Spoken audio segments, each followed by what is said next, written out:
Rock and Sand Apologetics welcomes you to Bible Study 15 of the Lord of the Rings, Lesson 6 of the Friends of the Fellowship. Today's study, Arwen, a treasure that knew no comparison. So let's get right to it. Say friend and enter.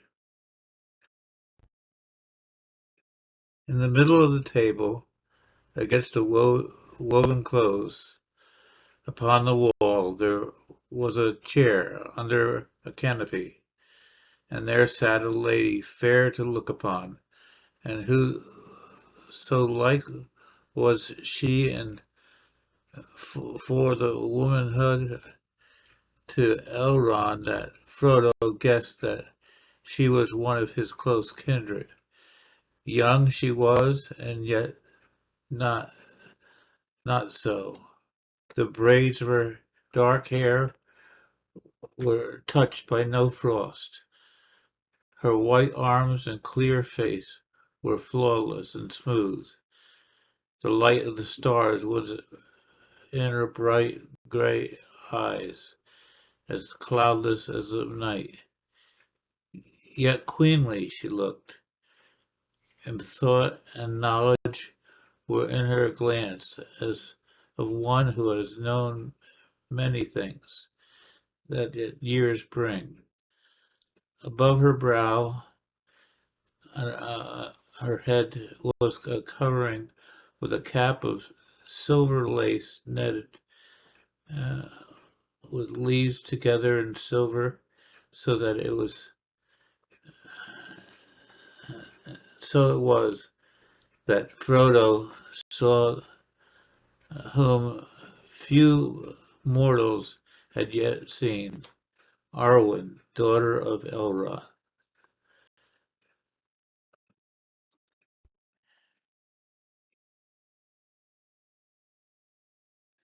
Precious little is written about Arwen in the epic trilogy, but what has been written is powerful. To gain a better understanding of Arwen, uh, go to the appendix. Uh, while she is mentioned little in the Lord of the Ring, I thought it important to include her in their studies, especially since Peter Jackson made her somewhat of a focal point. What he did was capture the essence of Arden, which was not portrayed in the epic. Of several things we do know about Arwen is that she was beautiful beyond comparison. She's the daughter of Elrond, and she is loved by and loves Aragorn.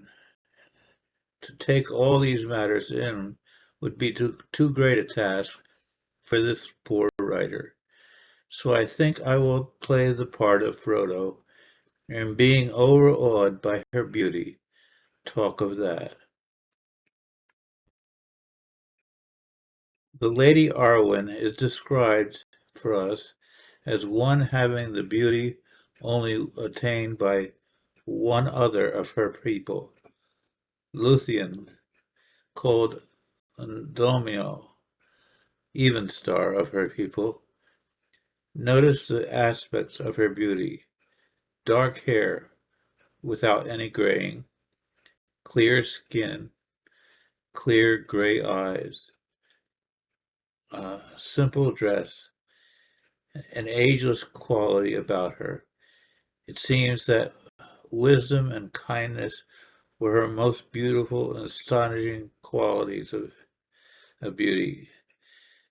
Some would call these inner beauty, but Arwen was so filled with these qualities that they emanated outward and could be clearly seen as it was her gown. Our Lord Jesus is like that. One look at him, and we know we have seen the one that is unlike any other. If we were to walk the roads with him when he was on the earth, ministering, we'd have seen his muscular build, his calloused hands, his saddened face lined because of the burdens that he bore. Yet we would have seen such majesty few have ever seen. Beyond the sadness, the calluses, the muscular build, beyond the physical appearance, was a radiance about him. He spoke with wisdom, authority, and at times gentleness.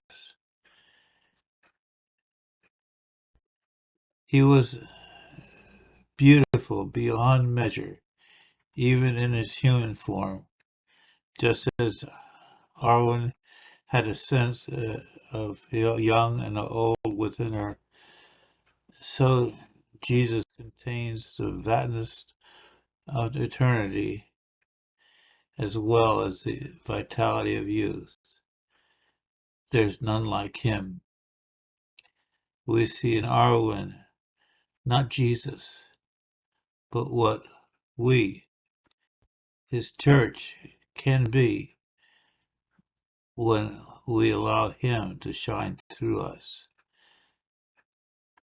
We can be that pearl of great price, that virtuous woman to the glory of God. This is our goal, that God so shines through us to the world around us so that they want to possess him as well. One of the things this means is sacrifice. Without getting into it here, it was the sacrifice of Jesus that made his love known to us, just as the sacrifice of Arwen, her immortality, that showed the world of her love for Arwen.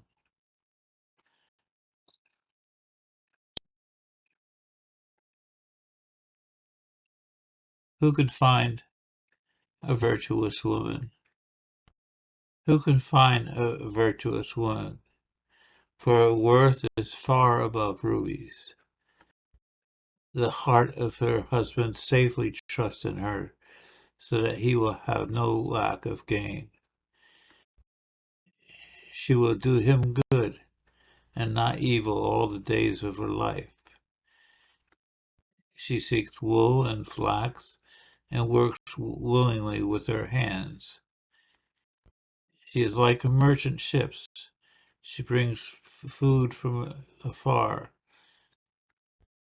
She also rises while it is yet night and gives food to her household and a portion to her maidens.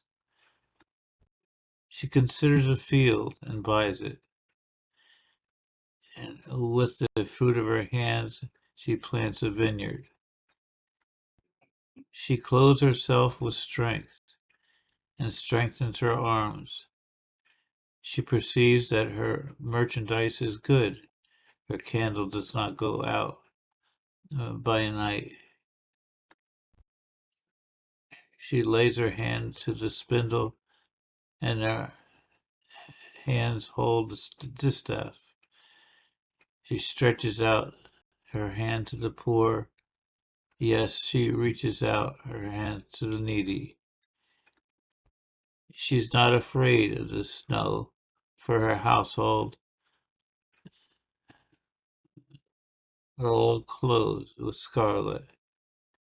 She makes coverings of tapestry. Her clothing is silk and purple. Her husband is known in the gates and sits among the elders of the land. She makes fine linen and sells it, delivers it, gives sashes to the merchants.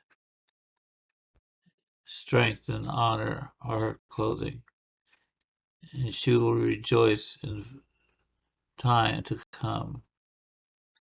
She opened her mouth with wisdom, and in her tongue there is a teaching of kindness. She looks well on the ways of her household, and does not eat the bread of idleness.